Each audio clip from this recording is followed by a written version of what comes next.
welcome to the table. I'm your host, Teen Wolf, and today we are going to be doing a 2023 wrap-up video for Flesh and Blood, because this year has been an insane year, and based on how this year is ending, it looks like 2024 is going to be an even better year. But before I tell you why that is, I'm going to remind you really quick to hit that subscribe button and that like button, because it's completely free and you will not regret it. But with all that aside, let's get into 2023. And why it was such a good year for Flesh and Blood. This year started off, I don't really know much of what happened. As far as I know, it was just a bunch of battle hardens, skirmish season starting, the callings starting, because all I was doing was buying boxes, and probably a few too many boxes, but that's a story for another day.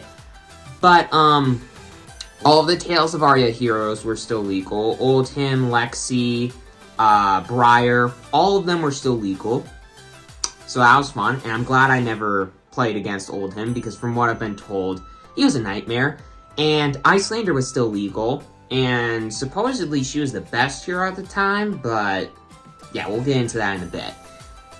And this would stay true until Outsiders, which was a very good set for Rangers. It absolutely powered up Rangers, just fueled them with just tons of brand new tools to add to their quiver. With Codex of Frailty, Premeditate, Blood Rot, Inertia, and Frailty tokens, all being stellar and just absolutely wrecking certain heroes. Ninja's got a boost in brand new combo lines and strings and some good tools for Benji.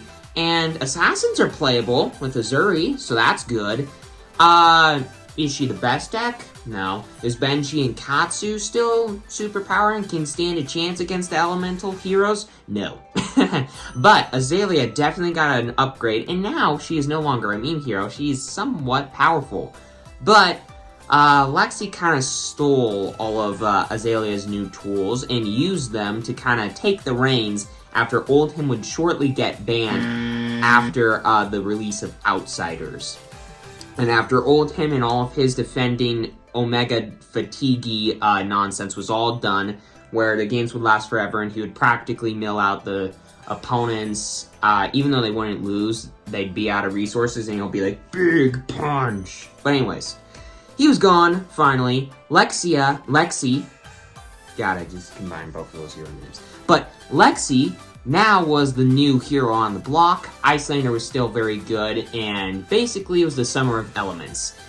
Lexi and Icelander just got win after win after win. Nobody could really compete against them, and people were looking forward to a change when Dusk Till Dawn came out, which honestly did not bring much change. It was a notably less powerful set than people thought it was going to be. Don't get me wrong, Bolton and Levia, both the original heroes from Monarch, did get some upgrades. The Bannerets, great for Bolton. Some new attacks that get natural go again, or just get sweet buffs. That was great. Levia, her attacks weren't really much better.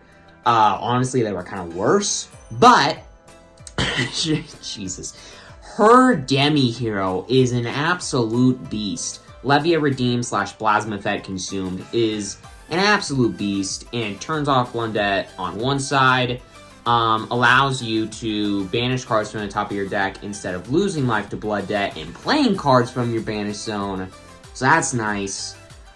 It was good. That is very good. But the brand new Light and Warrior heroes that were introduced to that set, the new Prism and Vincent, which is a new Runeblade hero, she's good, but she's definitely not Chain, which is a good thing in my opinion. But they did not really change the meta. That set did not change the meta. It basically just added some upgrades to old heroes and brought in some new heroes that were definitely weaker versions of their predecessors, which is not something people were complaining about, because they had plenty to worry about with Lexi and, well, Icelander just absolutely taking over the meta. And it would continue to until Briar, out of nowhere, started to get a bit better, but then she got Living Legend out of the game. So that's okay. And then the Living Legend status got a bit of a change, and this would lead to Lexi getting banned after Briar. So Lexi was finally gone, Voltaire was finally gone, Azalea finally took Lexi's place. Definitely not as good as Lexi, because Azalea doesn't have Voltaire, which is, in my opinion, like, probably the most busted weapon in the game. Well, one of the most busted weapons in the game. There's another one that probably takes the place as the most busted weapon in that game. But Lexi's gone. Icelander is still here, and like I said earlier, at the beginning of the year, after Michael Hamilton took the W at the first ever World Championships with Icelander, she was considered to be the best deck in the game, but she still wasn't gone yet. So I don't really understand what that was about. But things changed with Bright Lights. Bright Lights was a pretty insane set. Mechanologists definitely got an upgrade because they have a lot of heroes now, and they have a lot of cards now. A lot of cards to work with. I mean, Twin Drive, Teklovacid utilizing all of the Evo shenanigans, and the new Fatigue hero for Mechanologists, and kind of a Fatigue hero against other heroes. It's not really figured out yet. It's probably a good thing that he has a Demi hero. I think I complained in a previous video. Why did he get it? I think I understand why he got it now. But, Max the Hype Nitro with Construct Nitro Mechanoid is a very good deck, a very fun deck. Definitely doesn't stand up to Icelander, but still a very good deck nonetheless. A true mid-range deck.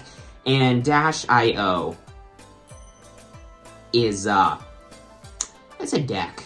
Boom Grenades are fun. Reverse Scripts or whatever, basically you recurse stuff from your graveyard. That's very good. Bringing back Twin Drives and, or something like that. The 10 attack thing that I can never remember the name of.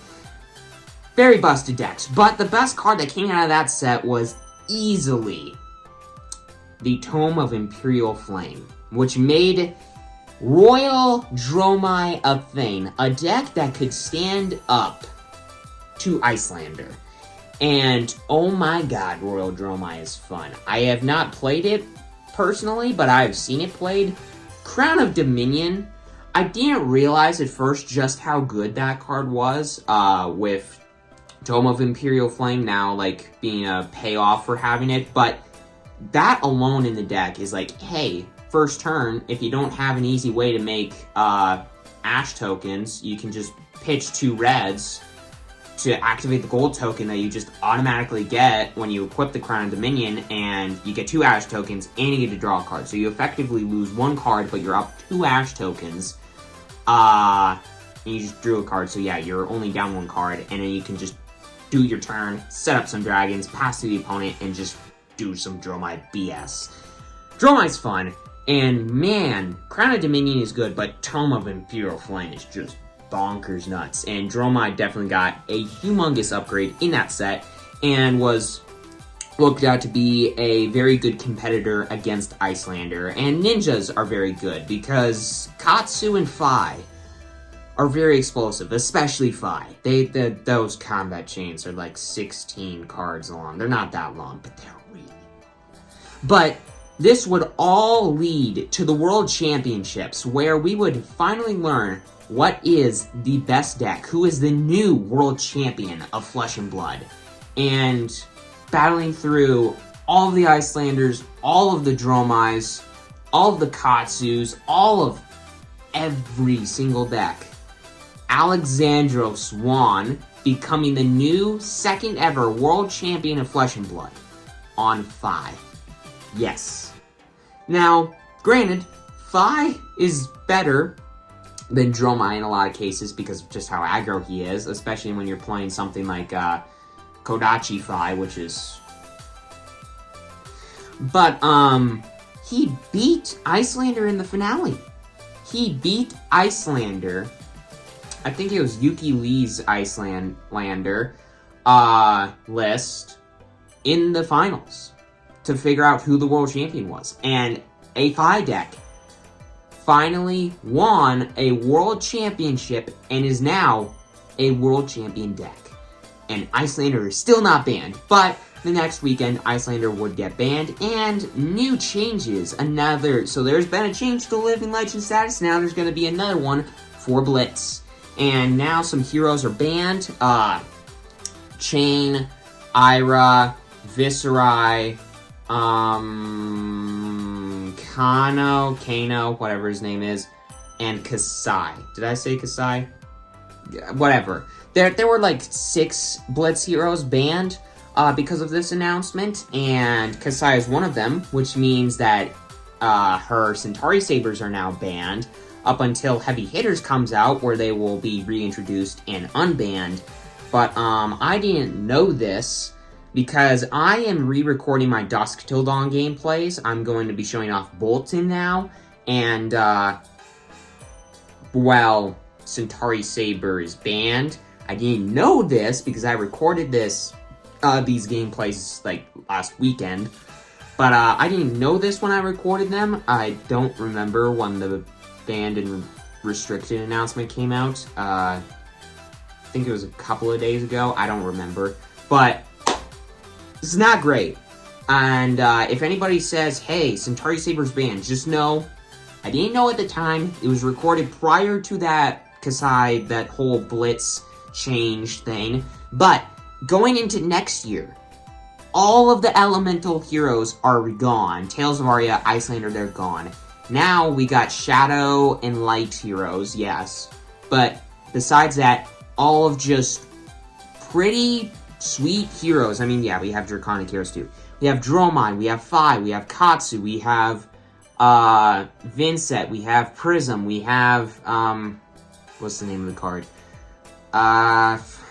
Levia, we have Bolton, we have Reinar, we have Bravo, we have Dorinthia, we're gonna have the new Kasai, we're gonna have the new, probably new, I'm not sure, Brute and Guardian heroes. We have so many heroes, and with Flesh and Blood officially saying that they are powering down the heroes in these new sets to make sure that, like, Tales of Aria, Icelander, those heroes don't really take over a format again. Now we're gonna have a way more various format with way more variety and way more decks that can easily compete for the title of the best deck, but there is no longer going to be, as of right now, like, a new, like, totally best deck that absolutely beats and just crushes every other deck in the format or something. No. We are going to have a format, a competitive Flesh and Blood format, and it's very fun to watch, actually. I would recommend that you watch it. Now we are going to have a very wide open meta going into the new competitive season starting next year, and Blitz is actually really wide open too. I mean, for the most part, it's always been, but no more Kano, no more Kano, no more Icelander. I know that for a fact. Kasai, I know, was very busted in Blitz. Ira was also very busted in Blitz. Chain, Viserai, but nothing that really, like, stands out in Blitz or Classic Constructed. It's great. Wide open metas in my 2 favorite formats of Flesh and Blood. And then there's Commoner. But with all that aside, I hope that you enjoy going into next year a way more wide open format and a way more wide open competitive format that I do recommend that you go watch. Go watch the Realm Rumble that just happened, because that was super fun to watch, and I haven't finished watching it yet, so I don't know who won, but don't spoil that for me down in a comment below. But with all that aside, thanks for watching, and hit that subscribe button, hit that like button, skip play if you won't regret it. And I'll see you next time, everybody. Have a great Christmas.